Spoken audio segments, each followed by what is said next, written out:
आजमगढ़ जनपद के सबसे बड़े मजदूर संगठन ऑटो रिक्शा चालक समिति उत्तर प्रदेश की आवश्यक बैठक रविवार को कुंवर सिंह उद्यान में आहूत की गई। बैठक की अध्यक्षता संगठन मंत्री शाहिद अहमद ने किया।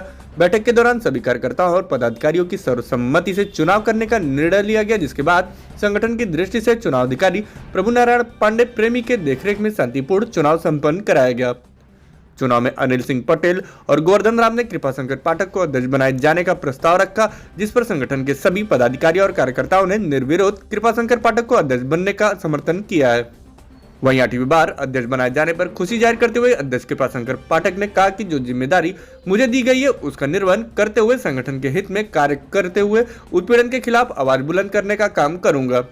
इसी क्रम में छोटे लाल को महामंत्री, वीरेंद्र यादव को कोषाध्यक्ष, शाहिद अहमद को संगठन मंत्री, रामोतार और अनिल पटेल को मंत्री और मुकेश लाल को ऑडिटर बनाए जाने की चुनाव अधिकारी प्रभु नारायण प्रेमी ने घोषणा की है, जिसके बाद सभी कार्यकर्ताओं ने नवनियुक्त अध्यक्ष सहित अन्य पदाधिकारियों का माल्यार्पण कर स्वागत किया है। इस दौरान रामागौंड, रामजन्म यादव, रावतार, नफीस, मधुसूदन पांडे, रामतीर्थ यादव, शिव प्रसाद यादव, नागेंद्र मौर्य, सनी गुप्ता, प्रीतम, मुकेश पाठक, मुकेश लाल, राजन, करम खान, रियाज, कैलाश यादव सहित अन्य लोग मौजूद रहे।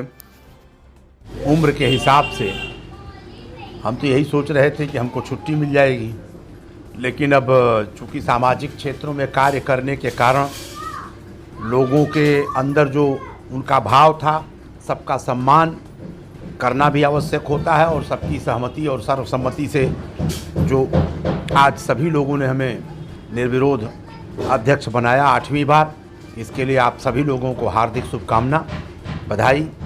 और जैसा कि हमारा इतिहास रहा है, संघर्षों का इतिहास रहा है, जिसके लिए हम सदैव गरीबों के लिए, मजदूरों के लिए, जिस तरह से जितना भी हमसे बना, सबके लिए, किसानों के लिए, मजदूरों के लिए, गरीबों के लिए, छात्रों के लिए, सबके लिए जितना भी हमसे बना, ऑटो रिक्शा चालकों के लिए, तो जिस क्षेत्र में भी जहाँ भी रहा, मैं उनके लिए तन्मयता से, मेहनत से, ईमानदारी से हमने काम किया और लोगों को समस्या से निजात प्राप्त हो, इसके लिए अनवरत संघर्ष हमने किया। इसमें कोई दो राय नहीं है, जिसका परिणाम यह है कि लोगों ने आज मुझे पुनः 8वीं बार निर्विरोध अध्यक्ष बनाया है। और जहाँ तक प्रश्न उठता है, वर्तमान समय में ऑटो चालकों का भी उत्पीड़न भयंकर हो रहा है। ई रिक्शा चालकों का उत्पीड़न हो रहा है, ऑटो रिक्शा चालकों का उत्पीड़न हो रहा है। ऐसी दशा में यह आप समझिए कि जो 8वीं बार का ये जो मुझे जिम्मेदारी सौंपी गई है, ये बड़ा संघर्षपूर्ण जिम्मेदारी है। जैसा कि विगत समय में भी आप सभी लोग अच्छी तरह से जानते हैं कि आंदोलन, धरना प्रदर्शन अपनी समस्याओं को लेकर के हुआ है और यह भी विदित है कि सरकार ने कुछ ऐसी योजना लागू की है जो चालकों के लिए बड़ा खतरनाक है। जैसे कि कोई दुर्घटना होने की दशा में 10 साल का कैद, 10 लाख रुपया जुर्माना, 5 लाख रुपया जुर्माना।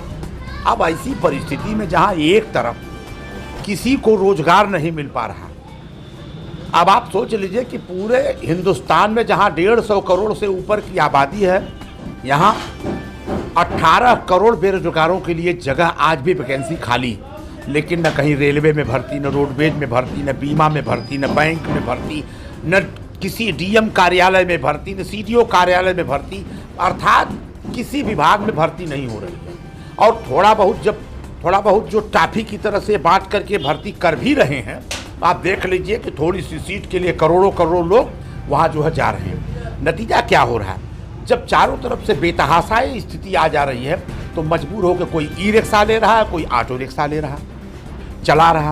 अब आजमगढ़ जनपद को अगर आप देख लें तो रेलवे स्टेशन, रोडवेज और कचहरी और अस्पताल को छोड़कर यहाँ कुछ भी नहीं।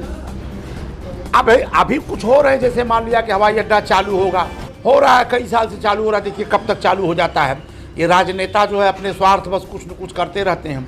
और यह भी सत्य है कि आजमगढ़ में 12-14 ट्रेन चलाई गई, जिसमें हम लोगों ने खुद आजमगढ़ विकास संघर्ष समिति के माध्यम से, जन किसान कल्याण समिति के माध्यम से, ऑटो रिक्शा चालक समिति के माध्यम से यहाँ पर ट्रेनों को चलाए जाने के लिए आंदोलन किया, जिसका परिणाम है कि कुछ ऑटो रिक्शा चले। किसी एमपी एमएलए का देन नहीं है, ये उनकी वजह से नहीं चले हैं। कोई एमपी एमएलए बता दे कि जो है किसी ने आजमगढ़ से ट्रेन चलाने के लिए कलकत्ता, बम्बई, दिल्ली के लिए आंदोलन किया हो, हाउस में धरना किया हो, प्रदर्शन किया हो, ऐसा कुछ भी नहीं। हाँ, थोड़ा बहुत यह मैं मानता हूँ कि श्रीमती शबाना आजमी जी ने मदद किया था, और मैं यह भी मानता हूँ कि तैयब आजमी जी आज नहीं हैं, वह उन्होंने भी एक अच्छा संघर्ष किया था। लेकिन आज जहाँ एक तरफ लोगों को रोजी रोटी नहीं है, वहीं ऑटो रिक्शा ई रिक्शा लोग चला रहे हैं। मजबूरियों के हालात इधर भी हैं और उधर भी हैं, लेकिन प्रशासन अपनी तरफ से अवैध वसूली, गुंडागर्दी, उत्पीड़न, मारना पीटना, जब चाहे तब इधर से जाओ, जब चाहे तब उधर से जाओ। सड़क बनी है हमारे पैसे से, हमारे टैक्स से सड़क बनती है। हम पैसा देते हैं, पेट्रोल भराते हैं, उसमें टैक्स देते हैं, हमारे पैसे से सड़क बनती है, सारा कुछ काम होता है। सरकारी डिपार्टमेंट के कर्मचारियों को तनख्वाह दी जाती है हमारे पैसे से, और हमको ही टार्चर करने वाले ये सरकारी कर्मचारी आकर सड़क पर खड़े हो जाते हैं और एक होमगार्ड डंडा लेके कहता है इधर जाओ तो उधर जाओ, और इसके बाद एब्यूजिंग करता है। और यह बात जब शिकायत के रूप में कही जाती है तो बड़े अधिकारी स्वीकार करने को तैयार नहीं होते। वो ये कहते हैं नहीं नहीं ऐसा कुछ नहीं। और इनका देख लीजिए रोडवेज पर किस तरह का जाम लगा है। इन्होंने एकल मार्ग तो कर दिया, आप रोडवेज की गति देख लीजिए, वहाँ के लोगों की नींद हराम हो गई। इतना हार्न बजता है, इतना हार्न, इस पे क्या बोलते हैं, प्रेशर हार्न इतना बजता है कि लोग, वहाँ के लोग न कायदे से सो पाते हैं न रह पाते हैं। तीसरी बात अगर देखा जाए तो प्रशासन जो है गलती करेगा तो कोई बात नहीं। मैं आपसे, आप पत्रकार, मैं आपसे भी कह रहा हूँ, रेलवे में इनके टिकट बेचे जाते हैं, सीट बुक की जाती है, और जनरल डिब्बे में भूसा की तरह भर देते हैं। इनके किसी गाड़ी का, किसी ट्रेन का कभी ओवरलोड का चालान हुआ है? ये बता दे कोई एसपी और कोई डीएम बता दे कि किसी ट्रेन की चालान इन्होंने किया हो, कहीं कोई चालान किया हो कि इन्होंने ट्रेन की चालान कर दे कि नहीं ये ट्रेन काफ़ी ओवरलोड जा रही है, यार ऐसा नहीं जाना चाहिए। जनता के साथ कुछ भी दुर्व्यवहार करें कोई बात नहीं, ये किसी की नियुक्ति न करें कोई बात नहीं, ये जनता को उत्पीड़न करें कोई बात नहीं, जनता भूखमरी से मरे कोई बात नहीं, जनता को पेट्रोल डीजल का दाम ज़्यादा दे करके लेना पड़े कोई बात नहीं। इनका काम बनता रहे, इनका काम बनता, चूल्हे भाड़ में जाए जनता। तो इसके लिए संघर्ष करने की आवश्यकता है, बहुत बड़े संघर्ष।